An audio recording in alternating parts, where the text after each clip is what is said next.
Hello भाई लोगों, सभी को राम राम। मेरा नाम महेश कुमार प्रजापत है और मैं मेरे गेहूं की फसल बोई हुई है उसमें एक निरीक्षण करने आया हूं, जिसमें एग्रीकल्चर एक चैप्टर चलता है। उसका नाम है बीड, जिसको हम खरपतवार बोलते हैं। खरपतवार के अंतर्गत लोग बाग बीड्स के नाम भी पढ़ते हैं और बीडीसाइड के नाम भी पढ़ते हैं, क्योंकि बीड है तो एक प्रॉब्लम है और इसका एक कंट्रोल बीडीसाइड है। बीडीसाइड में 2 टाइप के आते हैं, 2 प्रकार के बीडीसाइड है। एक का नाम तो है सेलेक्टिव और एक नॉन सेलेक्टिव, जिसके अंतर्गत सेलेक्टिव और नॉन सेलेक्टिव जैसे हमारे कुछ खरपतवारों के नाम आते हैं। बथुआ है, जिसको हम चौड़ी पत्ती वाले खरपतवार बोलते हैं।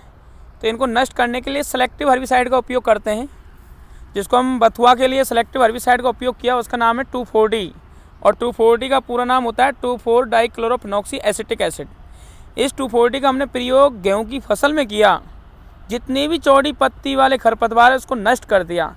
चाहे गेहूं के अलावा सरसों की फसल भी है तो गेहूं में एक तरह से खरपतवार है, उसको नष्ट किया गया है। जैसे मैं आपको दिखा दूं कि मैंने कल इसमें स्प्रे किया गया था 2,4-D का, जिसका देखिए कि आपको पता चलेगा।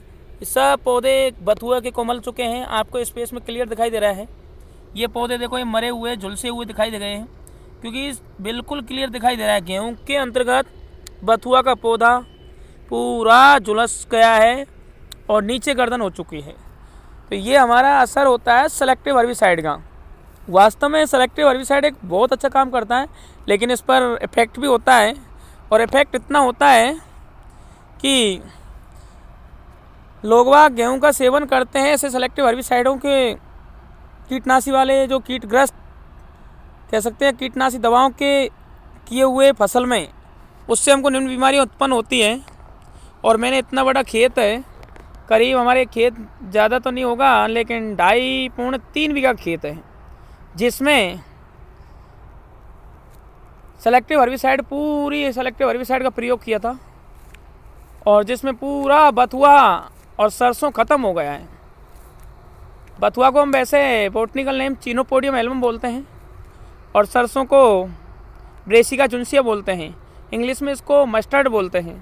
मैं आपको थोड़ी देर के मेरे लिए मेरा फेस भी दिखा देता हूँ। देखिए, मैं मेरे खेत में खड़ा हूँ,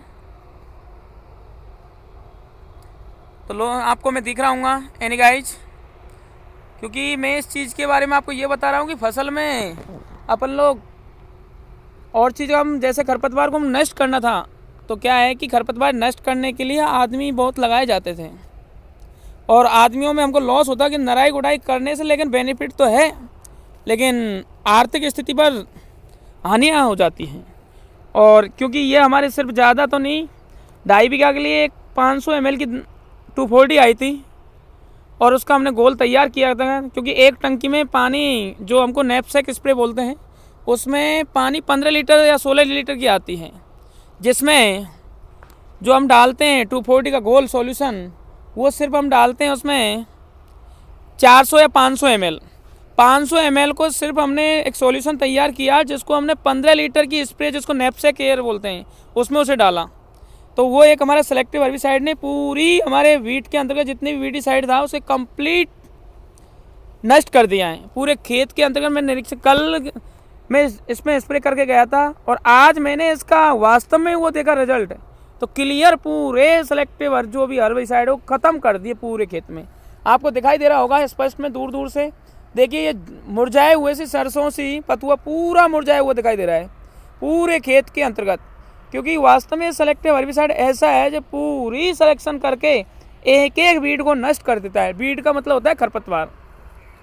तो मैं इस खेत के लिए शाम के वक्त आता हूँ निरीक्षण करने के लिए, और हर चीज़ को देखता हूँ कि खेत में क्या क्या प्रॉब्लम है। तो वास्तव में एग्रीकल्चर का जो चैप्टर बताते हैं हमारी क्रॉप्स में आता है, क्रॉप्स में बीड आता है कि बीड प्रॉब्लम आता है। अब बीड में हमारे रबी के भी आते हैं, खरीफ के आते हैं, लेकिन हमारा सीजन रबी का चल रहा है, और रबी में रबी के ही उगते हैं, खरीफ में खरीफ के उगते हैं।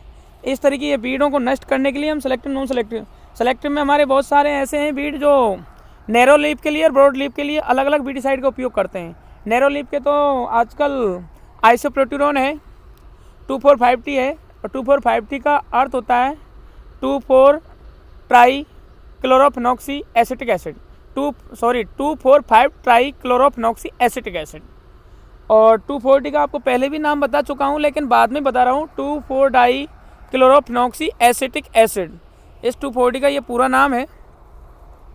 ऐसे ही 2,4-डी का उपयोग तो हम चौड़ी पत्ती वाले में करते हैं, लेकिन जिसको हम ब्रॉड लीफ बोलते हैं, और नैरो लीफ कंट्रोल करने के लिए हम सिर्फ आइसोप्रोट्यूरॉन 2,4,5-टी का प्रयोग करते हैं। और हमको नॉन सेलेक्टिव के लिए हमारे कुछ ऐसे, जिसको मैं बोलता हूँ जीडीपी के नाम से। जीडीपी का अर्थ होता है एक हमारा, जिसको हम बोलते हैं सारे जितनी भी और बीड होता है सबको कंट्रोल कर देते हैं या नष्ट कर देता है, वो वीडिसाइड का नाम है, जिसको जीडीपी के नाम जानते हैं। जीडीपी का मतलब होता है, जी का मतलब है ग्लाइफोसेट, डी का मतलब है डाइक्वाट, पी का मतलब पैराक्वाट। ये हमारे जितनी भी, चाहे उसके अंदर फसल आए चाहे बीड हो, सबको नष्ट करता है। नॉन सेलेक्टिव है। नॉन सेलेक्टिव का मतलब यही होता है कि सबको नष्ट कर देता है। तो इसका हम प्रयोग अधिकतर चारागाह वाला क्षेत्र में नहीं, सॉरी, हमारे ऐसे क्षेत्र होते हैं जहाँ पर जैसे हमारे कोई फैक्ट्री होती है, रेल मार्ग होता है, बस स्टैंड वगैरह होते हैं, वहाँ पर हमारे कुछ खरपतवार है जो वास्तव में प्रॉब्लम करते हैं। जैसे हमारे कुछ कंटीले खरपतवार होते हैं, उनको नष्ट करने के लिए इसका प्रयोग करते हैं। तो देखिए, आपको मैं दिख रहा भी हूँगा, ये हमारी फसल है और चारों तरफ यहाँ पर फसल ही फसल दिखाई दे रही होगी आपको, क्योंकि घर तो हमारा है नहीं है यहाँ पे, क्योंकि छोटा सा घर है। चारों तरफ फसल ही फसल आपको दिखाई दे रही होगी। मैं एक गांव है जिसका गांव का नाम भी बता देता हूँ एंड में। गांव का नाम दौला कुआं खोर्रा मुल्ला, तहसील महुआ, जिला दौसा, स्टेट राजस्थान से मैं बोल रहा हूँ। मैं टीचिंग के साथ साथ खेती का भी काम करता हूँ, और खेती का भी आपको शो दिखा रहा हूँ कि वास्तव में शो देखिए, हम फसल करते हैं हर चीज़ की, जिसमें हमारे सीजन के अनुसार हम फसल उगाते हैं। ठीक है, मैं आज के लिए इतना ही बताऊँगा। All dear thanks. मेरा नाम तो आपको मैंने पहले ही बता ही दिया, लेकिन लास्ट में आपको मेरा चेहरा भी बता देता हूँ।